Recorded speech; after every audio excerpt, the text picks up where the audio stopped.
Le judo, sport dans lequel les valeurs humaines prennent une grande importance, est non seulement un sport de combat, mais aussi une discipline qui nous apporte autant au niveau physique que spirituel. J'ai rencontré pour vous M. François Noël, entraîneur et directeur technique du club de judo de Trois-Rivières, ainsi que quelques judokas pour vous en dire un peu plus sur cette discipline sportive.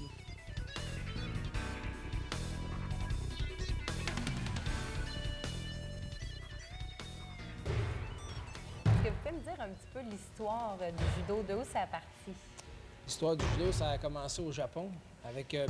Jigoro Kano, un Japonais qui étudiait le jujitsu, qui était l'art des combats des samouraïs. Puis il trouvait que c'était une bonne valeur éducationnelle, mais on pouvait facilement se blesser avec ça. Donc il en a fait un sport. Il a enlevé tout ce qui était côté dangereux. Il en a fait un sport qu'on pouvait pratiquer à 100 d'efficacité, projeter le partenaire, le tenir, l'étrangler, faire les clés de bras, avec les possibilités d'abandon, pour amener ça dans les écoles, dans le système d'éducation du Japon. Qu'est-ce qui était dangereux à la base au début quand ça est sorti? C'est les frappes. Les frappes. Dans le jujitsu, ça comprend tout. Les frappes, les clés de bras, les clés de poignet, les clés de genoux, les clés de cou. Alors, il y avait beaucoup de fractures, il y avait beaucoup d'entorses. C'était très dur au Japon dans ces temps-là encore, dans les années 1800. Donc, quand Jigoro Kano, qui était un tout petit monsieur, a commencé à vouloir amener ça dans le système d'éducation, il y avait beaucoup de problèmes avec les écoles parce que les gens se blessaient souvent. Donc, il a transformé le judo pour que ça puisse devenir un sport. C'est devenu réglementé, dans le fond, à ce moment-là? C'est ça. Ça a commencé à être réglementé tranquillement. Ça a été épuré. Puis, par la suite, ça a rentré dans toutes les écoles au Japon. Tous les Japonais font du judo au moins une fois dans leur vie. Oui, ça doit. Puis, vous parlez de valeurs du judo. C'est quoi les valeurs qui sont rattachées à ce sport-là? Les principales valeurs, nous, on a un code moral qu'on appelle au judo. C'est 8 valeurs. La principale valeur à l'intérieur de ça, c'est le respect et le contrôle de soi. Donc, on promouvoit énormément le respect par rapport en pratiquant le judo, avec les saluts, avec tout ce qui est cérémonial. C'est obligatoire, le salut, je pense, au début de... Au début, à la fin, avant de pratiquer avec chaque partenaire, après avoir pratiqué, c'est obligatoire à tout le temps. OK. Tout le temps. Puis vous, votre expérience en tant qu'entraîneur, c'est quoi? Vous êtes aussi directeur technique du sport-études? Je suis directeur technique au niveau du programme sport-études, au niveau du club de judo Seikidokan de Trois-Rivières. Je suis un des entraîneurs d'équipe du Québec. OK. Donc, je suis membre de la commission de développement de québécoise aussi du judo. OK. Puis votre cheminement pour arriver jusqu'ici, c'était quoi?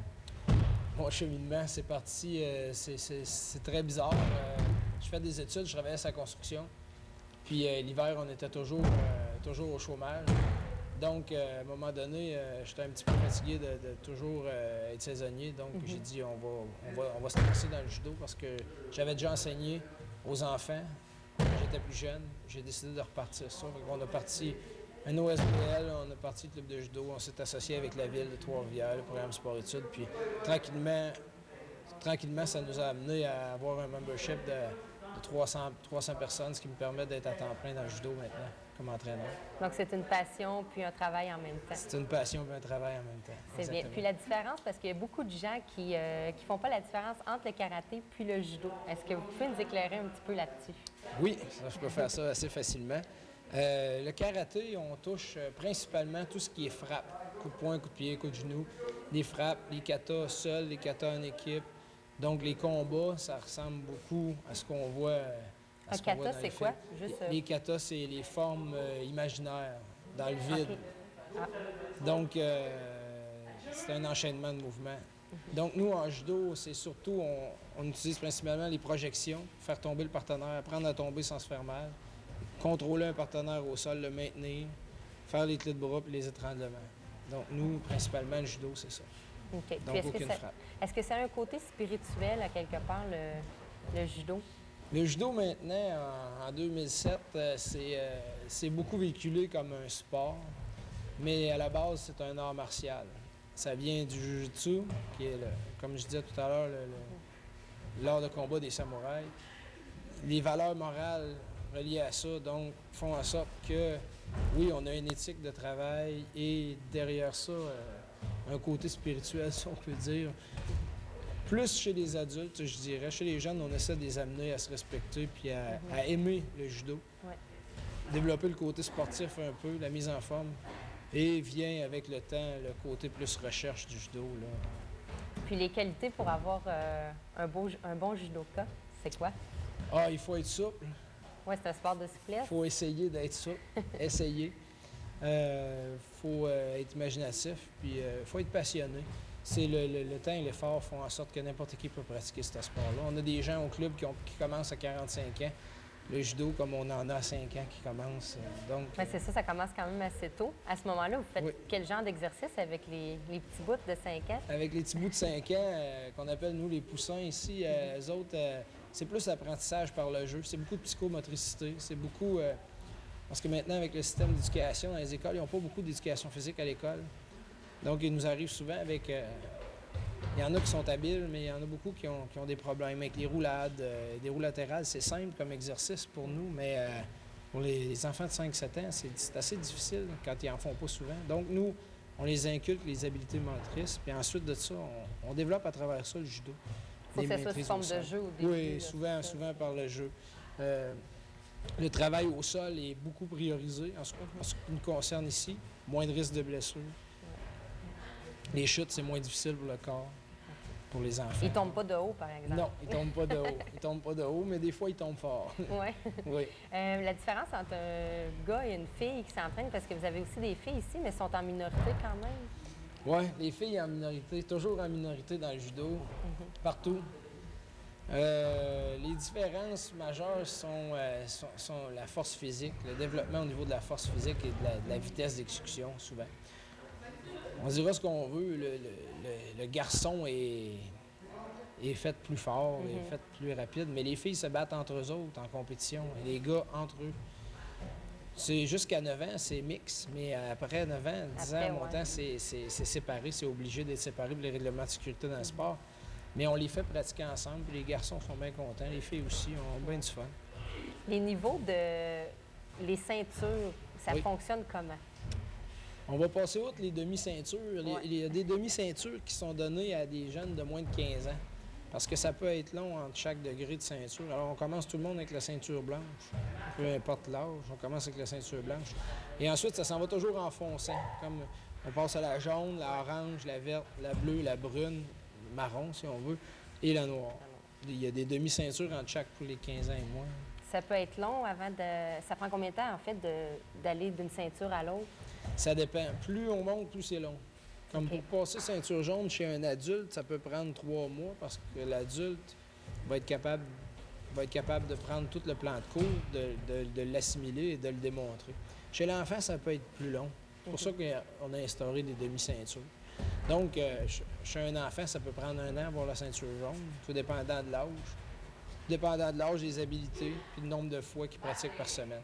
OK. Parce que, tu sais, on peut avoir le préjugé qu'avoir la ceinture noire, c'est l'histoire d'une vie, mais en fait, ça peut s'acquérir quand même assez rapidement. Oui, mais moi, je veux toujours défaire ce mythe-là parce que quand on est ceinture noire, moi, je dis que c'est à ce moment-là qu'on commence à apprendre le judo.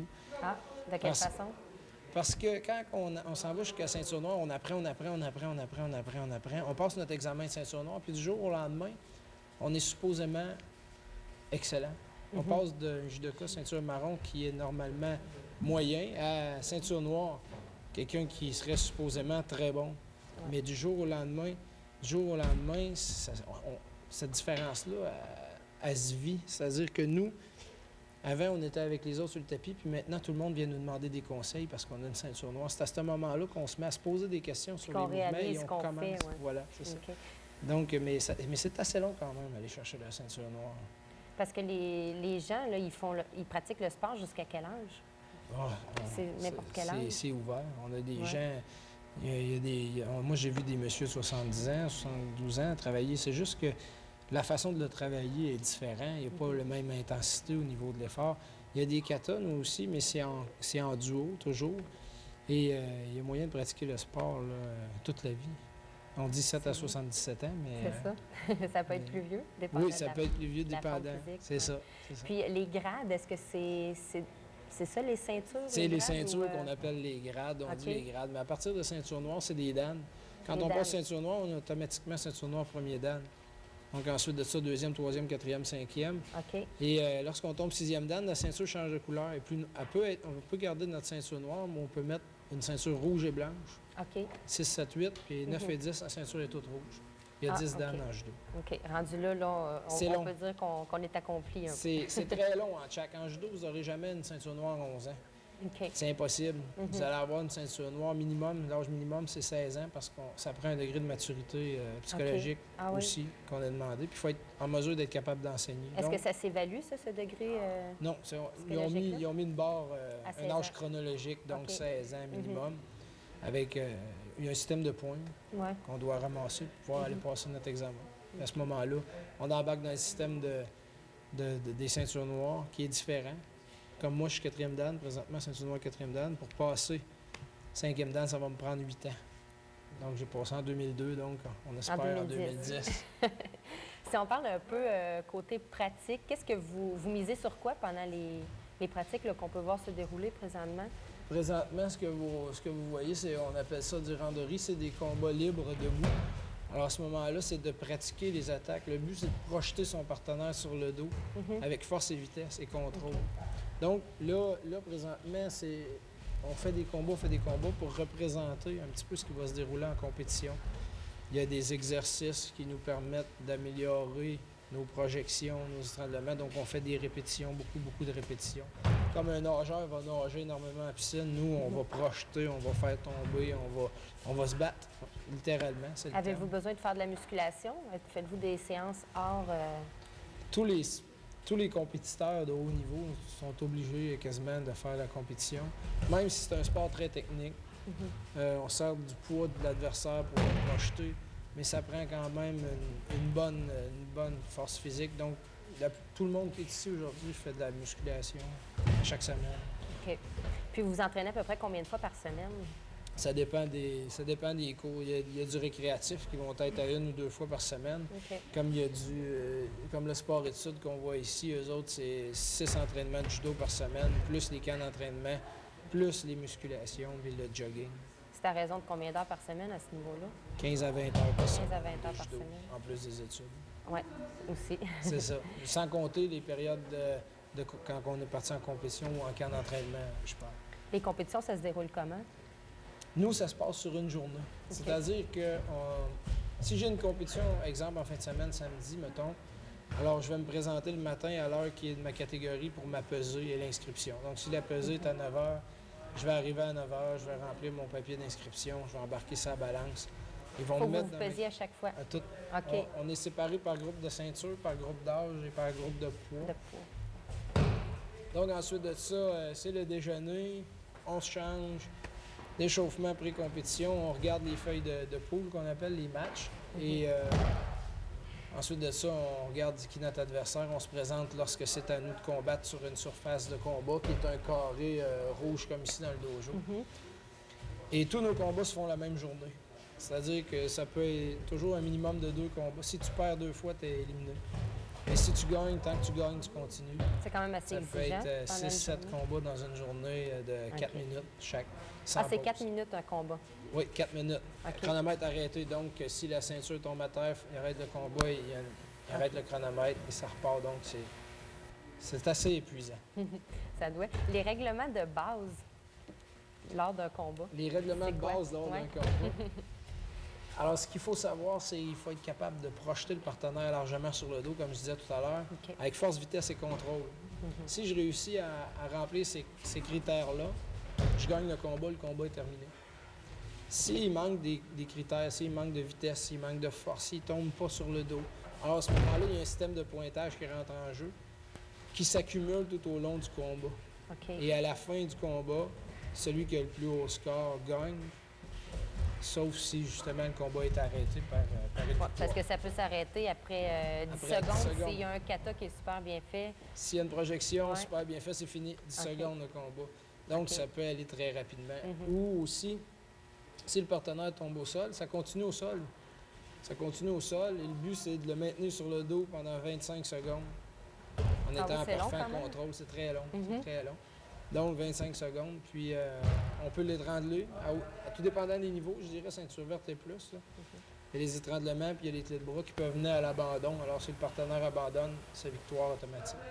Vous êtes associé avec Québec en forme aussi. Est-ce que vous Oui. pouvez m'en parler un petit peu rapidement? Oui, ça, c'est un programme qu'on a développé depuis que Québec en forme est créé. La première année que Québec en forme a été mise en branle, le judo a été approché pour développer le judo dans le milieu communautaire. Alors nous, on a embarqué, on a sauté tout de suite là-dessus pour aider les jeunes qui ont souvent des troubles de comportement. On rentre dans ces écoles-là, on va démontrer, initier au judo, leur donner la chance de se chamoyer, leur donner des règles, leur apprendre qu'il y a des règles par rapport à ça. Puis ensuite de ça, beaucoup de directeurs m'ont dit que ça s'est calmé beaucoup dans les classes, dans les cours d'école, parce qu'ils ont un moyen, ils ont une place pour le faire. Ils ont moyen de lâcher leur fou là, ailleurs que dans le cours d'école. Puis c'est permis, puis on les encourage à le faire. Ça. Donc les jeunes aiment bien ça. Puis maintenant, avec Québec en forme, on est presque dans toutes les écoles, on manque de professeurs présentement, donc c'est bon signe. C'est un appel à tous. C'est un appel à tous. Je vous remercie beaucoup, M. Noël. Ça me fait plaisir. J'ai aussi rencontré pour vous Mademoiselle Ève Renaud-Roy, une jeune athlète de 17 ans qui cumule les participations au championnat canadien et qui détient d'ailleurs le titre de vice-championne canadienne. Ève, salut, ça va bien? Oui, ça va. Oui, j'aimerais savoir parce que je vois qu'il n'y a pas beaucoup de filles qui s'entraînent en même temps que toi. Est-ce que tu es toute seule à t'entraîner ici avec des gars? Ben, d'habitude, il y en a une autre l'après-midi, mais aujourd'hui, elle n'est pas là. Sinon, c'est majoritairement des gars qui durant les entraînements. OK. Puis dans le sport en général, il y a une majorité d'hommes, je crois? Oui, plus de gars aussi. OK. Est-ce que tu trouves ça difficile ou... Non, non. T'sais, on s'entraîne tout le temps avec des garçons, fait qu'on dit habitué. OK. Mais de toute façon, durant les compétitions et les tournois, c'est des filles. Tu compétitionnes contre des filles. Puis dans les entraînements, tu t'entraînes avec les gars. Est-ce qu'il y a une différence majeure? Durant l'entraînement, c'est sûr que les gars, ils vont plus en force. Fait que la différence, c'est juste là-dedans. Mais sinon, les entraînements, ils sont pareils. On fait tous les mêmes exercices. Le professeur, il fait pas un entraînement pour les filles puis un entraînement pour les gars. On fait tout pareil. Est-ce qu'il vous épargne ou... Non, non, non. On fait les mêmes affaires. Vous faites les mêmes choses? Quand on arrive en retard, c'est 10 minutes... non, 1 minute, c'est 10 push-ups à chaque fois, puis les filles, c'est la même affaire. OK. Il n'y a pas de parti pris, pas de privilège. Non, c'est des push-ups de gars, pas des push-ups. Des push-ups de gars. Les techniques de combat, par exemple, ils doivent être différents par rapport aux gars? Ben oui, les filles, on n'a pas tendance à faire des arrachés, comme à faire les soulevés plus en force. C'est plus des prises en souplesse puis en rapidité. OK. Vous misez là-dessus, vous autres, les filles, moins sur la force, plus sur la souplesse pour battre l'adversaire. Quand vous vous battez contre un gars. Ben, de toute façon, contre un gars, ça donnerait rien. Là. C'est pas mal plus grand que moi, plus en shape. OK. Puis les points forts qu'une fille aurait comparativement à un gars, ça serait quoi? Plus de souplesse, moi, je dirais. Puis aussi plus d'agressivité. Les filles ont tendance à être vraiment plus agressives, puis à plus, je sais pas comment dire, haïr l'autre. OK. Dis-moi, quand tu fais un combat, est-ce que ça t'aide de t'avoir entraîné avec les gars en gymnase? Quand tu arrives en compétition, tu es contre les filles. Est-ce que tu penses que ça t'aide de ce côté-là? Ben oui puis non, parce que vu qu'ils se battent pas de la même manière, puis que je suis habituée de me mettre contre des gars, ça peut être différent sur certains points. Mais en même temps, on tombe plus rough, ils nous épargnent moins, comme je te disais tout à l'heure. Fait que ça y va plus rough. Fait que t'es comme habitué, puis t'as pas peur d'aller te battre, tout ça, parce que tu sais, anyway, que tu vas avoir mal, là. OK, parce que ça vous fait mal quand vous vous battez. Si on vous voit tomber, vous tombez raide, on s'imagine que vous tombez bien, mais ça peut faire mal. On s'est pratiqué. Quand tu commences à la base du judo, on t'apprend premièrement à tomber. C'est la première affaire qu'ils t'apprennent. Ils t'apprennent pas des prises. Tu saches tomber pour pas te faire mal, parce qu'on tombe vraiment souvent en entraînement. Oui. Mais il y a une technique pour tomber, puis on tape. Mais tu sais, des fois, les mouvements se font vite, ou bien l'autre perd l'équilibre, puis il tombe dessus après. Fait que, ouais, ça peut faire mal. Surtout quand il est plus lourd que toi. Fait que... C'est ça. C'est quoi la technique pour tomber? Ben c'est comme si tu amortisses ta chute en frappant au sol. C'est juste comme ça. Puis c'est en roulant souvent. En roulant. OK. Puis vous roulez, c'est quand que vous avez la chance de rouler pendant un combat? C'est ce que je me demande. Ah, ben là, par exemple, c'est comme dangereux. Durant les entraînements, tu roules pour que la chute fasse moins mal. Parce que aussi, tu essaies de plus les accepter, les chutes, tout ça, soit moins dangereux. Mais durant la compétition, le but, c'est de pas tomber. Fait qu'il faut pas que tu roules le moins possible non plus. OK. Parce qu'un coup que tu es tombé, là, c'est vraiment, tu es vulnérable à l'adversaire. Ben, en plus, il a marqué des points. Il marque des points en te faisant tomber. Si tu tombes ses épaules, il gagne automatiquement. Sur le côté, c'est comme la moitié des points. Fait que c'est tout comme préévaluer ces affaires-là.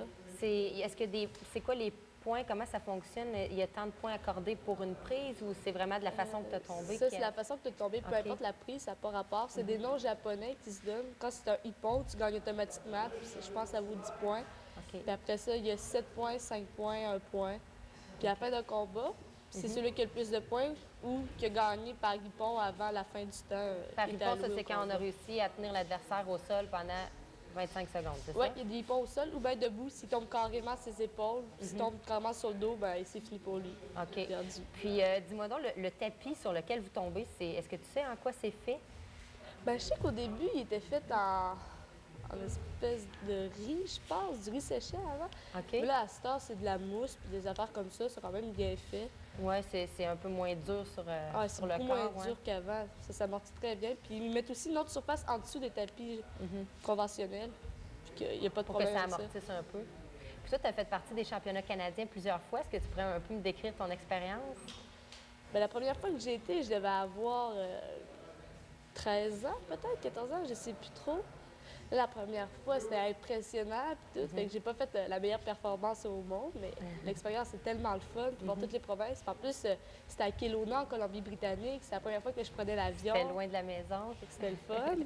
Puis à tous les fois, ça s'est fait en dehors du Québec. Puis après ça, il y a eu les championnats canadiens seniors que j'ai fait. Ça, c'est 19 ans et plus. Puis j'avais 15 ans à l'époque, je pense. Ouais, j'ai été à 15 ans. C'était tout du monde plus vieil. Puis encore là, j'étais impressionnée.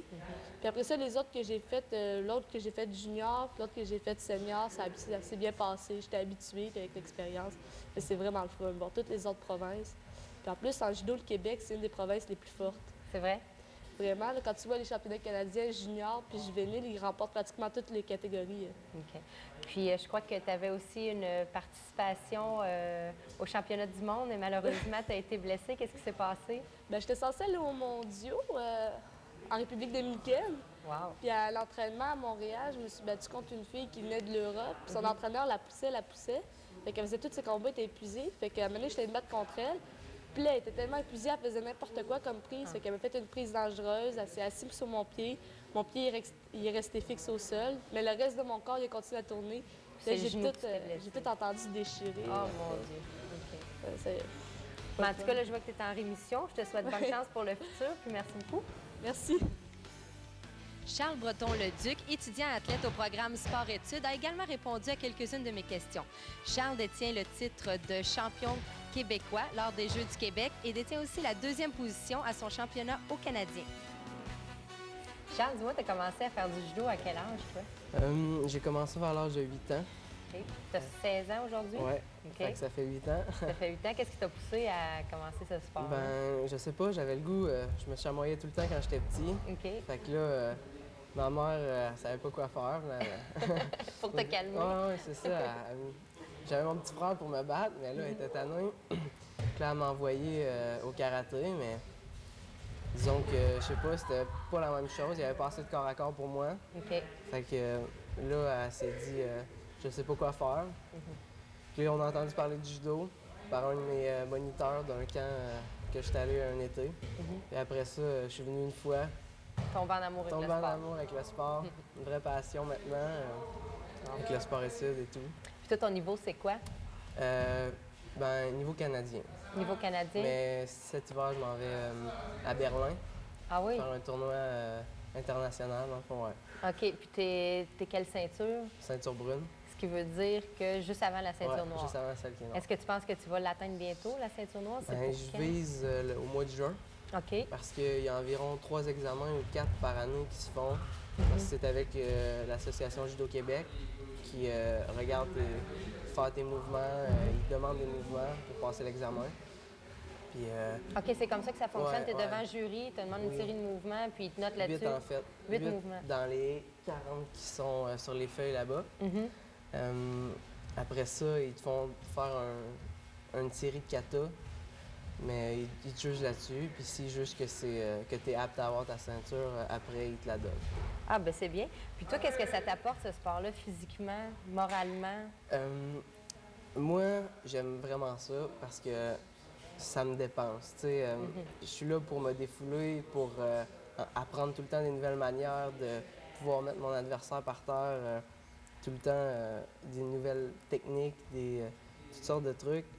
Puis, je sais pas, moi, ça m'a mis en forme beaucoup. Ça m'a aidé aussi avec la motricité. T'apprends beaucoup de techniques de bras, aller chercher le kimikata, des trucs comme ça. Fait que ça aide beaucoup pour ça. Puis moralement, est-ce que tu trouves que Ça m'aide à me ça te concentrer. libère l'esprit? Oui, ou ça t'aide à te concentrer certainement à l'école? Oui, ça aide beaucoup parce qu'il faut que tu écoutes l'entraîneur tout le temps. Il faut que tu fasses ce qu'ils veulent, en fait, ce qu'ils demandent. Puis, ouais, c'est vrai que ça libère aussi. Tu sais, tu te sens bien, tu viens d'aller te battre pour moins d'agressivité dans la tête, moins de goût. Puis, dis-moi, toi, si on parle un petit peu là, de l'équipement, ce que tu as sur le dos, ça s'appelle comment? Ça s'appelle un judogi. OK. C'est ça, il y a un peu des règlements à avoir sur cet habit-là. Comme, je sais pas si on le voit, la manche doit être à partir du poignet. On n'a pas le droit d'avoir plus que 3 doigts de large. Sinon, c'est une question de désavantage. Pour l'adversaire? Pour l'adversaire, oui. OK. Dans quel sens? Dans le sens qu'il ne pourrait pas nous agripper autant que nous, on le pourrait. OK, si ta manche n'est pas assez longue. Oui, si elle n'est pas assez longue ou si elle est trop courte. Des trucs comme ça. Il y a aussi des règlements au pantalon. Il ne faut pas que ce soit trop court parce que là aussi, c'est une question de prendre le pantalon, des trucs comme ça. C'est surtout ça. OK. Puis ici, le collet aussi? Il y a le collet que ça, il faut bien qu'il ferme. Parce que sinon, quand il est trop petit, déjà là, beaucoup de fois, on a besoin de dégripper l'adversaire et lui enlever de la main de notre kimikata, de notre judogi. OK. Donc, si plus il est petit, plus il te colle à la peau, plus c'est facile pour toi, mais plus c'est difficile pour l'autre de tenir. Ouais. OK. Fait que c'est des choses quand même qu'on ne sait pas quand on ne connaît pas le sport. C'est bon à savoir. Un tournoi, ça se déroule comment? Un tournoi, ça se déroule... il y a un pool qui se fait, il faut se peser. On a une pesée à faire le matin. Oui. Là, si tu fais la bonne catégorie que tu es supposé faire, tout va bien. Là, ils font le pool. Tu regardes ton numéro de combat. Après ça, d'habitude, moi, ce que je fais, je commence à m'échauffer. Je m'échauffe le matin au début avec toute l'équipe. Puis 4 combats avant le mien, je commence à me réchauffer encore un peu pour être vraiment prêt. Après ça, on fait notre combat. Si on gagne, on passe à un autre combat. Il faut regarder la feuille de poule pour savoir c'est quand notre prochain. Puis si on perd, par exemple, on a un autre combat. Parce que souvent, c'est des compétitions à double élimination. OK. Donc, on a 2 chances. Si on Après perd 2 une chances, fois, on tombe au repêchage. Puis on peut remonter jusqu'à la 3e place si on gagne toutes les autres. Ah, OK. Ouais. Tu as une compétition à venir? Oui. C'est quand? C'est la prochaine qui arrive, c'est le 4 février. OK, c'est bientôt? Oui. C'est pour ça que je suis au régime en ce moment. Ah, bon. C'est une sélection pour aller au championnat canadien. En ce moment, je suis classé premier dans mes sélections. Félicitations. Merci beaucoup. Mais il en reste 2 encore, fait que tout peut changer. Mais sinon, d'autres tournois plus gros, on fait des voyages avec toute l'équipe aux États-Unis, des trucs comme ça. Parfait, mais je te souhaite bonne chance, Charles. Merci beaucoup. Ce qui termine notre émission sur le judo au club de judo de Trois-Rivières, Seikidokan. Je remercie entraîneurs et athlètes qui ont bien voulu répondre à nos questions et je vous dis à la semaine prochaine.